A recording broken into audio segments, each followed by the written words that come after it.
Dentro de la clasificación de trastornos genéticos, en esta ocasión nos toca ver la herencia no clásica.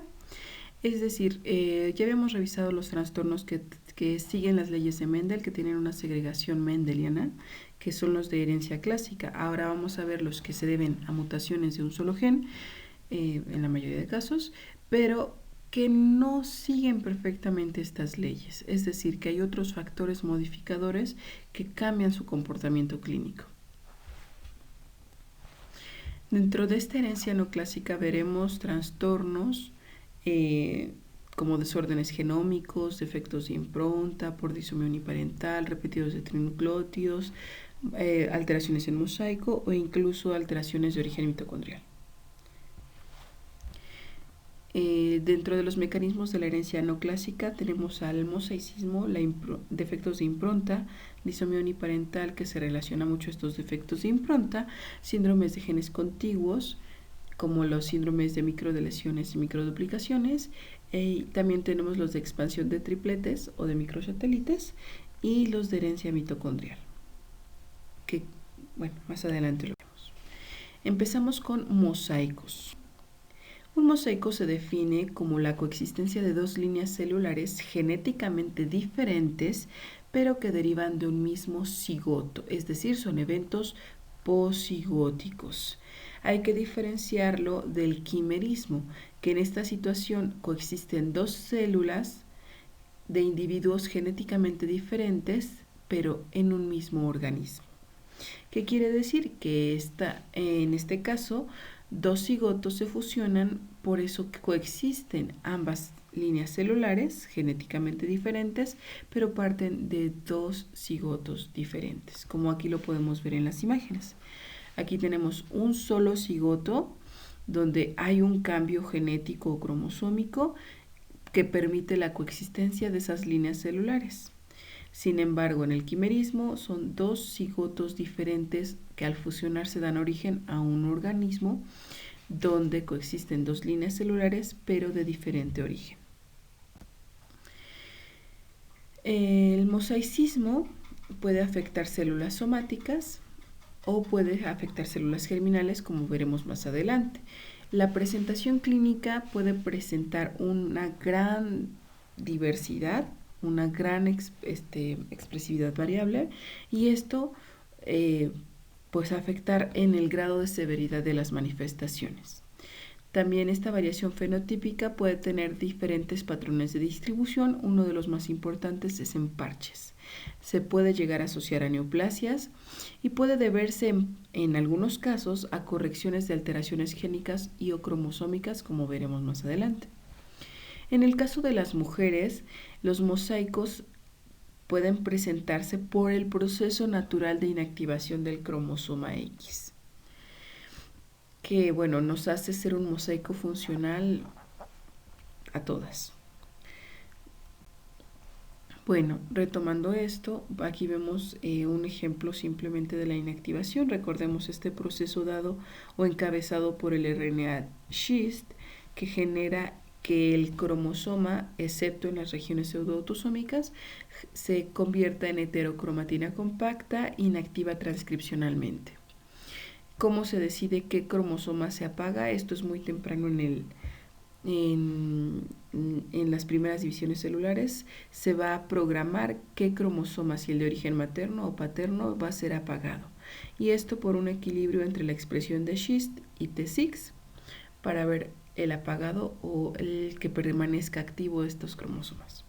Y aquí tenemos un ejemplo donde podemos verlo físicamente, que es la gata cálica, donde los genes para la pigmentación negra y la pigmentación naranja coexisten en el mismo locus. Por tanto, en las líneas celulares donde se apaga el cromosoma que contiene el pigmento negro, se expresa únicamente el pigmento naranja y viceversa.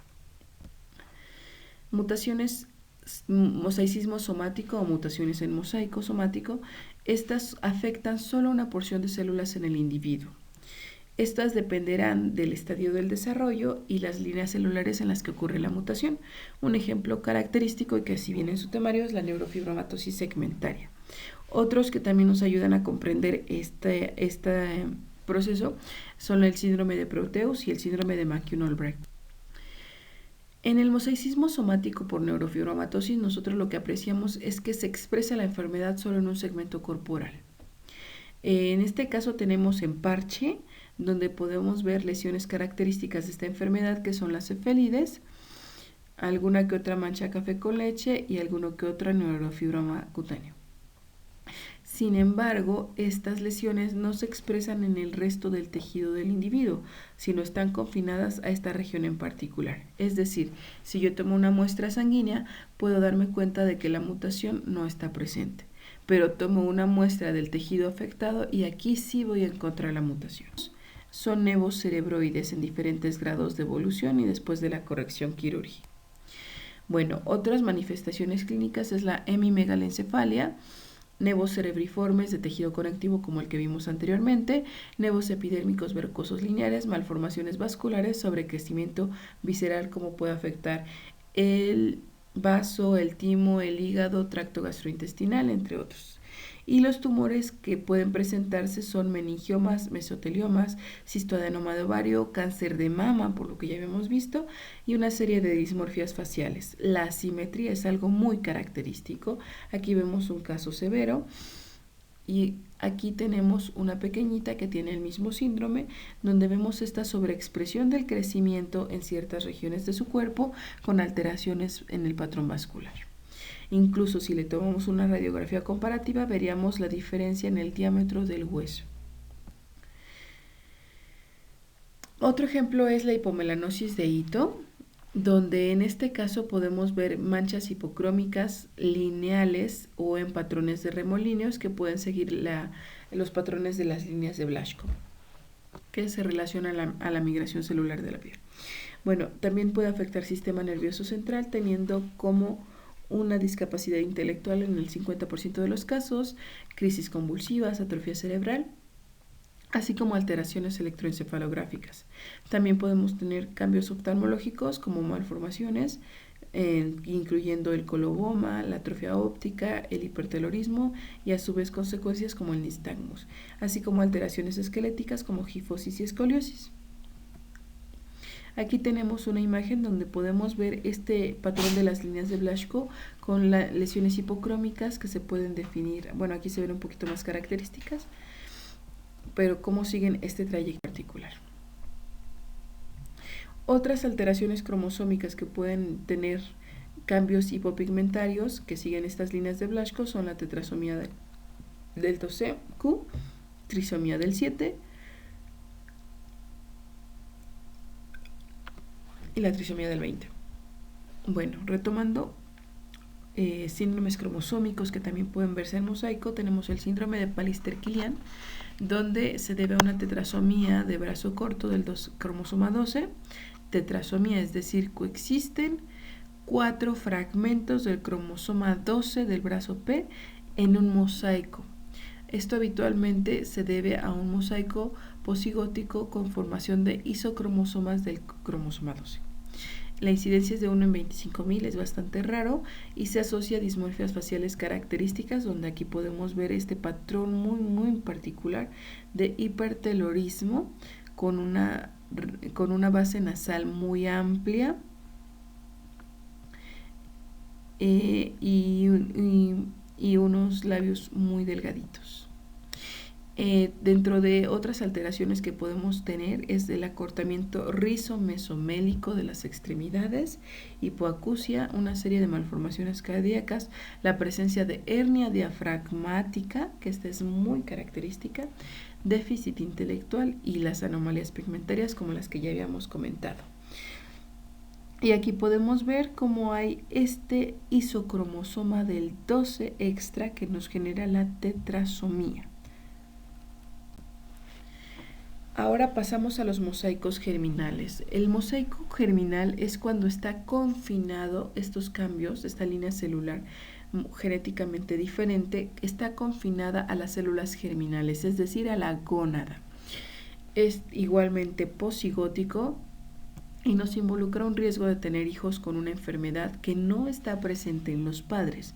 Este es el punto clave, está confinado en gónada. y es un reto para el asesoramiento genético porque, porque a veces puede ser un poquito impredecible. Se asocia, por ejemplo, con edad paterna de riesgo, donde alguna espermatogonia tiene la mutación y entonces al dividirse mitóticamente y meióticamente preserva esta mutación, generando diferentes espermatozoides que pueden tenerla y por tanto poder tener hijos con la enfermedad. Sin embargo, nuevamente tomamos una muestra en sangre del padre y él no la va a presentar y clínicamente tampoco la presenta.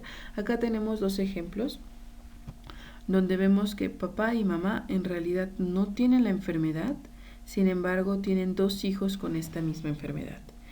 Esto ya rebasó lo esperado como una mutación de novo, entonces podemos rastrearla hasta la gónada de alguno de los padres. Habitualmente es más frecuente que sea el padre con edad avanzada.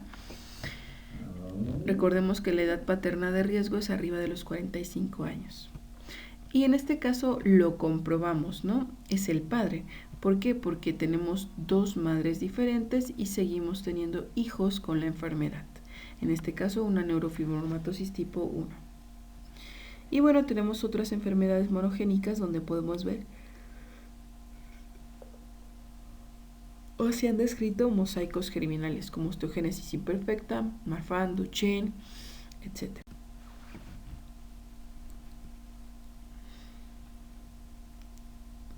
Bueno, y continuamos en la próxima sesión con impronta genómica. Gracias.